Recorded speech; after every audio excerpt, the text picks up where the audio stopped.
రంగనాథ్ గారితో కలిసి ఈ డివిజన్ అభివృద్ధి కోసం, నియోజకవర్గ అభివృద్ధి కోసం అనుక్షణం తపనబడిన నాయకుడు, ఈ ప్రాంత ప్రజల కోసం, ఇక్కడ ఉండే సమస్యల పరిష్కారం కోసం మరి ఎప్పటికప్పుడు ఆరాటపడ్డ నాయకుడు సోదరుడు మొహమ్మద్ సర్దార్ గారు. కాంగ్రెస్ ప్రభుత్వం వచ్చినాక పరిస్థితి ఎట్లా మారిపోయింది అంటే, పేదల మీదనే జులుం చేయడం, గరీబోళ్ళు ఎక్కడుంటే అక్కడ నువ్వు వస్తే మా పార్టీలోకి రా, లేకపోతే నీ అంతు చూస్తామనే విధంగా వాళ్ళ అరాచకం పూర్తి స్థాయిలో విశృంఖలంగా విజృంభించి ఎక్కడికక్కడ మరి అధికారాన్ని అడ్డం పెట్టుకొని అధికారం మత్తులో ఇవాళ కాంగ్రెస్ నాయకులు, ఇక్కడ ఉండే కార్పొరేటర్లు, ఇక్కడ ఉండే కాంగ్రెస్ చోటామోటా నాయకులు అందరూ కూడా రేవంత్ రెడ్డి బాటలోనే ప్రయాణం చేస్తూ ఉన్నారు. ఇవాళ హైడ్రా అనే ఒక దందా మోపు చేసినారు హైదరాబాద్లో. ఏంది హైడ్రా? హైడ్రా అంటే రేవంత్ రెడ్డి రెడ్డికుంటలో ఇల్లు కట్టుకుంటే కూలగొట్టది. రేవంత్ రెడ్డి అన్న తిరుపతి రెడ్డి ఎఫ్టీఎల్లో ఇల్లు కడితే కూలగొట్టది. రేవంత్ రెడ్డి గారి మనుషులు, ఆయన పార్టీలో ఉండే ఎమ్మెల్యేలు, మంత్రులు, వాళ్ళ ఇండ్లు బఫర్ జోన్లో ఉన్నా, ఎఫ్టీఎల్లో ఉన్నా, చెరువు మధ్యలో కట్టినా హైడ్రా గల్లబడది.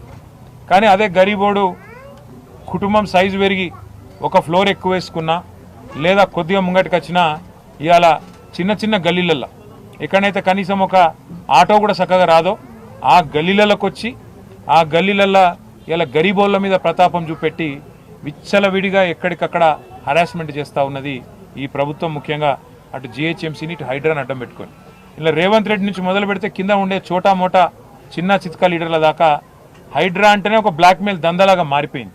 అట్లా ఈరోజు ఇక్కడ సర్దార్ మృతికి కూడా కారణం కేవలం కాంగ్రెస్ ప్రభుత్వం యొక్క హరాస్మెంటు, వీళ్ళ యొక్క దుర్మార్గ విధానాలు తప్ప ఇంకోటి కానే కాదు. ఇప్పుడు శ్రీనివాస్ యాదవ్ గారు ఒక మాట అన్నారు, 10 ఏళ్లలో తెలంగాణ వచ్చిన తర్వాత కేసీఆర్ గారు చేసిన పని ఏంటంటే హైదరాబాద్లో ఇక్కడ ఉండే గరీబోళ్లకు పట్టాలు ఇచ్చిండు. ఇక్కడ ఉండే గరీబోళ్లకు 1,00,000 మందికి జీవో నంబర్ 58 కింద ఉచితంగా పట్టాలు ఇచ్చి మీరుండాలి, బాగుండాలి, మీ పిల్లలు బాగుండాలి, మీ భవిష్యత్ తరాలు బాగుండాలని చెప్పి చూసింది కేసీఆర్ నాయకత్వం. నోటరీ ప్రాపర్టీస్, ఇప్పుడే మా కార్పొరేటర్లు ఇద్దరు దేదీప్య గారు, రాజ్ కుమార్ చెప్తా ఉన్నారు, అన్న ఇవన్నీ నోటరీ ప్రాపర్టీస్ అని. నోటరీ ప్రాపర్టీస్ని కూడా రెగ్యులరైజ్ చేస్తేందుకు, ఎందుకంటే హైదరాబాద్లో ఓల్డ్ సిటీలో కానీ స్లమ్స్లో కానీ, హైదరాబాద్లో 1400 స్లమ్స్ ఉన్నాయి. ఈ స్లమ్స్లో చాలా చోట నోటరీ మీదకి వెళ్ళి ఉంటాయి డాక్యుమెంట్స్. ఆ నోటరీ ప్రాపర్టీస్ని కూడా రెగ్యులరైజ్ చేసేందుకు కేసీఆర్ ప్రభుత్వం ఉన్నప్పుడే మేము క్యాబినెట్లో నిర్ణయం తీసుకొని కార్యక్రమం కూడా మొదలుపెట్టినాం. ఇలా రేవంత్ రెడ్డికి ఏమైనా బుద్ధి ఉంటే, ఆయన ప్రభుత్వానికి ఏమన్నా పేదల పట్ల ప్రేమ ఉంటే చేయాల్సిన పని ఏంది? ఈ నోటరీ ప్రాపర్టీస్ని కూడా రెగ్యులరైజ్ చేయాలి. రెగ్యులరైజ్ చేసి వాళ్ళకు ఒక భరోసా కల్పించాలి. అవసరమైతే ఆ భూహారతో ఏదో తెచ్చిరు కదా అందులో పెట్టి మేము చేసిన దానికంటే ఒక రవ్వ ఎక్కువ చేయాలి పేదోళ్ళకు. కానీ నువ్వేం చేస్తున్నావు? పేదోళ్ళు ఇల్లు కట్టుకుంటే ఒక డాబా వేసుకుంటే అందులో వచ్చి పొక్క కొట్టాలి, వాడు నువ్వు పార్టీలో చేరపోతే నేను సంపుతా అనాలి, చిన్న దుకాణం ఉంటే దుకాణం గులగొట్టాలి, కడుపు మీద కొట్టాలి, గరీబోని కడుపు మీద కొట్టి నోటికాడి బువ్వ గుంజుకొని ఆగమాగం చేసి ఆఖరికి ఆత్మహత్య కుసిగొల్పింది ఇవాళ అరాచక కాంగ్రెస్ ప్రభుత్వం. ఖచ్చితంగా ఈ కాంగ్రెస్ ప్రభుత్వం చేసే అరాచకాలకు మేము ఖచ్చితంగా అడ్డం పడతాం. మొత్తం బీఆర్ఎస్ కుటుంబ సభ్యులందరం కూడా, ఎమ్మెల్యేలు కావచ్చు, ఎమ్మెల్సీలు కావచ్చు, ఒక్క పిలుపుతో ఎక్కడ అరాచకం జరిగినా గతంలో హైడ్రా బాధితులకు అండగా నిలబడ్డం, మూసీ బాధితులకు అండగా నిలబడ్డం, లగచర్లలో భూములు గుంజుకుంటామంటే అక్కడ అండగా నిలబడ్డం, నిన్న అలంపూర్లో కూడా ధన్వాడల అక్కడ కూడా రైతులకు అండగా నిలబడ్డది బీఆర్ఎస్ పార్టీ, కేసీఆర్ గారి సైనికులు. రేపు కూడా నేను ఒకటే అంటున్నా, హైదరాబాద్లో ఎక్కడైనా సరే ఏ పేదవాడి మీద రేవంత్ రెడ్డి ప్రతాపం చూపెట్టినా మీకు అండగా ఉండేది, ఖచ్చితంగా మీకు అండగా నిలబడేది బీఆర్ఎస్ పార్టీ మాత్రమే. ఎందుకంటే మాకు తెలుసు హైదరాబాద్ నగరంలో ఇవాళ ఒక్క బోరబండ తీసుకుంటే ఇట్లాంటి స్లమ్లో ఒక 100 ఉంటాయి, ఈ 100 గల్లీలు ఉంటాయి. ఇటువంటి ఈ 100 గల్లీలల్లో ఏది రైటు, ఏది రాంగు, ఏది లీగలు, ఏది ఇల్లీగల్ అంటే దేవుడు కూడా చెప్పలేడు. మరి అటువంటిది కావాలని ఒక బిల్డింగ్ ఏదైతే బీఆర్ఎస్లో పట్టుకొని దాన్నే కొట్టాలి, ఒక బిల్డింగ్లో ఒక కేసీఆర్ సానుభూతి పరుడో అభిమానం కార్యకర్తను ఉంటే వాళ్ళనే సతాయించాలనే విధంగా ఏదైతే అధికారులు కూడా కాంగ్రెస్ నాయకులు ఆడించినట్టు ఆడుతున్నారో వాళ్ళకు కూడా నేను చెప్తున్నా, అన్ని రోజులు ఒక్క తీరు ఉండయి. ఇలా ఏ అధికారులు అయితే అతి చేస్తుండ్రో, ఏ అధికారులు అయితే కాంగ్రెస్ వాళ్ళు ఆడిచ్చినట్టు ఆడుతుండ్రో, కాంగ్రెస్ పార్టీ కార్యకర్తలు లెక్క పనిచేస్తుండ్రో, ఇది మంచిది కాదు. అధికారం ఎవ్వలకు శాశ్వతం కాదు. మొన్నటిదాకా 10 ఏళ్ళు మేమున్నాం, ఇలా వాళ్ళకు అవకాశం వచ్చింది, రేపు మళ్ళీ బరాబర్ తెలంగాణలో మళ్ళీ కేసీఆర్ గారికి అవకాశం వస్తుంది. వచ్చినాక తప్పకుండా మేము కూడా యాది పెట్టుకుంటాం. ఇన్ని రోజులు 10 ఏళ్ళు మేము అభివృద్ధి, సంక్షేమం, పేదలు అందరు మా వాళ్ళే అన్నట్టు పనిచేసినాం. కానీ మీరు ఇట్లే పనిచేస్తే, ఇదే తీరుగా మా వాళ్ళ మీద పగబట్టినట్టు చేస్తే పక్కా హిసాబ్ కితాబ్ అన్ని రాసుకుంటాం. 100% మేము కూడా రేపటి రోజున గవర్నమెంట్లోకి వచ్చినాక అన్ని మ్యాటర్స్ కూడా మేము కూడా తప్పకుండా చూడాల్సి వస్తుందని చెప్పి కూడా నేను విజ్ఞప్తి చేస్తా ఉన్నాను. आज हमारे जो मोहम्मद सरदार हैं भाई, उनको इतना हरास किया गया, उनके साथ इतना जुल्म किया गया, उनके कारोबार पे, उनके घर पे, और वजह एक ही था, उनकी गलती एक ही थी कि इलेक्शन में हारने के बावजूद आज केसीआर साहब के साथ मैं रहता हूँ, इसी पार्टी में मैं जन्मा और इसी पार्टी में मैं आखिरी दम तक रहूँगा बोल के आज सरदार जो एक फैसला लिए, उस वजह से आज उनको इतना हरासमेंट करके उनको मजबूर करे खुदकुशी करने पे। मैं यहाँ के जितने भी अफसर है जीएचएमसी के और बाकी अफसर हैं, मैं उनसे रिक्वेस्ट भी करना चाहता हूँ, सत्ता सरकार किसी एक का नहीं होता, हमेशा वो तो बदलते रहता। आप गलती मत करो, कांग्रेस वालों के दबाव में आके, कांग्रेस वालों के कोशिशों में आके, आप भी साजिशों में आके आप भी शामिल होके गलती मत करो। अगर गलती करेंगे तो 3 साल बाद फिर केसीआर की हुकूमत आती, केसीआर साहब की सरकार आती। हम लोग अभी हर चीज़ का हिसाब किताब रख रहे हैं, ये अच्छी बात नहीं है। क्योंकि अगर आप एक बोराबंडा आएंगे आज, यहाँ पे कम से कम 100 ऐसे गली दिखेंगे आपको जिसमें आप बता भी नहीं पाएंगे कि कौन सी बिल्डिंग किसकी है और कौन चीज़ क्या है। यहाँ पे नोटरी प्रॉपर्टीज़ काफ़ी ज़्यादा है। कोशिश हमने की थी नोटरी प्रॉपर्टीज़ के वास्ते, केसीआर साहब जब थे 1 लाख पट्टा तो हम दे दिए जियो नंबर 58 के अंडर हैदराबाद में।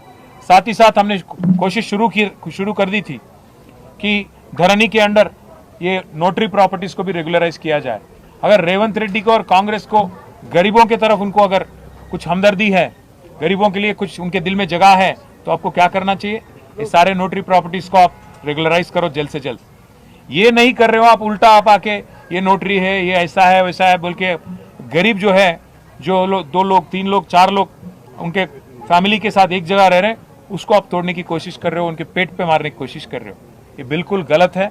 मैं कांग्रेस हुकूमत से, खास राहुल गांधी साहब से भी मैं पूछना चाहता हूँ, आप बार बार कहते हो मोहब्बत की दुकान, आप कहते हो कि यूपी में बुलडोजर राज चल रहा, यूपी में गरीबों के साथ जुल्म किया जा रहा। आज यहाँ पे तेलंगाना में क्या हो रहा आप देखिए, हाइड्रा के नाम पे आपकी कांग्रेस की हुकूमत क्या कर रही है आप देखिएगा, समझने की कोशिश करिए। हर गरीब के पीछे आपकी हुकूमत यहाँ पे पड़ गई। रेवंत रेड्डी की जो मकान है कोडंगल में, जो रेड्डी कुंटा में है, रेड्डी कुंटा मतलब एक तालाब, उसको कोई नहीं टच करता। उसका भाई तिरुपति रेड्डी का मकान यहाँ पे, वो एक आलीशान बंगला है, मकान नहीं बंगला, आज FTL में है, तालाब में है, उसको कोई नहीं छूता। साथ ही साथ पटनम महेंद्र रेड्डी, पुंगुलेटी श्रीनिवास रेड्डी, इनके पूरे मकान और आलीशान महल तालाब के अंदर है, FTL के अंदर है, उसको भी कोई नहीं छूता। पर आज गरीब जो भी है उसके साथ इतना जुल्म किया जा रहा है। राहुल गांधी साहब, क्या यही है आपकी मोहब्बत की दुकान? आप यहाँ पे तेलंगाना में मोहब्बत की दुकान नहीं चला रहे, नफरत का मकान बना दिया, आप नफरत का दुकान बना दिए तेलंगाना को और आपके रेवंत रेड्डी की सदारत में। इसलिए मैं राहुल गांधी से भी कहना चाहता हूँ, रेवंत रेड्डी से भी कहना चाहता हूँ, गरीबों पे मत निकालो आपका गुस्सा। अगर लड़ाई करनी है, सियासी लड़ाई, हमसे लड़ो। अगर जेल भेजना है, केस बनाना है, तो हम पे बनाओ। खाली पीली सरदार जैसे एक मासूम बच्चे पे जुल्म करके उसको आज खुदकुशी करने पे मजबूर करके आपको क्या मिल रहा? 2 छोटे छोटे बच्चे हैं सरदार के, उन फैमिली को आज मिलने के बाद हम सबके आंखों में आंसू आ गए। छोटे छोटे बच्चे, 2.5 साल का बच्चा, 1 साल का बच्चा, ऐसे बच्चों पे आजकल बाप नहीं, कल उनके बड़े होते होते तो क्या गुजरेंगी आप, समझने की कोशिश करो। मैं बस इतना ही कहूँगा कि सरदार की फैमिली जो है उनके साथ हम है। दोनों बच्चों के नाम पे आज 5-5 लाख रुपए का फिक्स डिपॉजिट भी हम करें उनकी तालीम के वास्ते, आगे जाके उनकी फ्यूचर के वास्ते। और साथ ही साथ जो जुल्म किया गया उनके कारोबार को तोड़ के उनके घर पे भी आके, उसके लिए भी एक्स ग्रेशिया हम पार्टी की तरफ से हम ही देंगे। और सरदार की फैमिली हमारी फैमिली है, सरदार की फैमिली BRS की फैमिली है, उनके साथ आखिरी दम तक रहेंगे, उनकी पूरी तरह से हिफाजत और देखभाल हम करेंगे। उनकी भाई, छोटे भाई इब्राहिम है, उनको भी हमने आज यकीन दिलाया कि आपके कारोबार के वास्ते हम सबके नंबर भी हम दे के आए वहाँ पे, श्रीनिवास यादव साहब के, श्रावण साहब के, हमारे श्रीनिवास रेड्डी एमएलसी साहब के, विष्णु भाई, सोहेल साहब, महमूद अली साहब, सबके नंबर दे के आए कि भाई कोई भी ज़रूरत है तो आप फ़ोन करिएगा। ऐसा नहीं है कि मागंटी गोपीनाथ गुजर गए मतलब हम यहाँ पे कोई ऐसा नहीं फील करिएगा कि आपके लिए देखभाल करने के लिए कोई लीडर नहीं है। पूरा पार्टी आपके साथ है और गोपी साहब की जो कमी है वो महसूस नहीं होने देंगे। हम सब आपके साथ रहेंगे, ये यकीन दिलाते हुए सरदार की फैमिली को जब तक इंसाफ नहीं मिलती तब तक हमारी लड़ाई जारी रहेगी। कोर्ट भी जाएंगे क्योंकि पूरा कागज ऑलरेडी तैयार है और एफआईआर भी ऑलरेडी हो चुका है।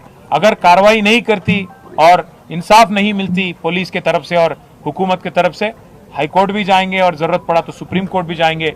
जब तक इंसाफ नहीं मिलती तब तक हमारी लड़ाई जारी रहेगी। बस यही कहना था और मैं प्रार्थना करता हूं कि सरदार को और हमारे मागंटी गोपीनाथ साहब को भी जन्नत में जगह मिले और వాళ్ళ ఆత్మకు శాంతి కలగాలని మనస్ఫూర్తిగా హృదయపూర్వకంగా కోరుకుంటూ ఆ కుటుంబాలకు మేము అండగా ఉంటామని మళ్ళీ ఒకసారి తెలియజేస్తాం। शुरू से बोलते हम ये वाकई को उठा रहे हैं सरदार के।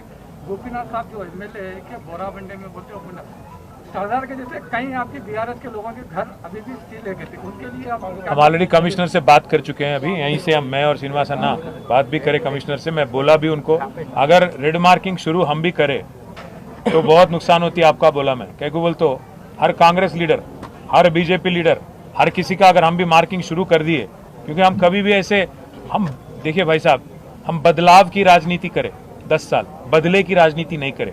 अगर हम भी बदले की राजनीति शुरू करेंगे ना, कांग्रेस और बीजेपी वाले एक एक लीडर को हैदराबाद में बहुत मुश्किल हो जाता, क्योंकि यहाँ पे तो पूरे एमएलए हमारे, एमएलसी हमारे, सत्ता हुकूमत कांग्रेस की होंगी, पर हैदराबाद में जो है पूरा पकड़ और पूरा का पूरा रिप्रेजेंटेशन, नुमाइंदगी हमारी है। तो हम भी शुरू करें लेटर लिखना और रेड मार्क डालना तो बहुत मुश्किल हो जाती है रेवंत रेड्डी साहब को। बस यही बोला मैं कमिश्नर को। Thank you.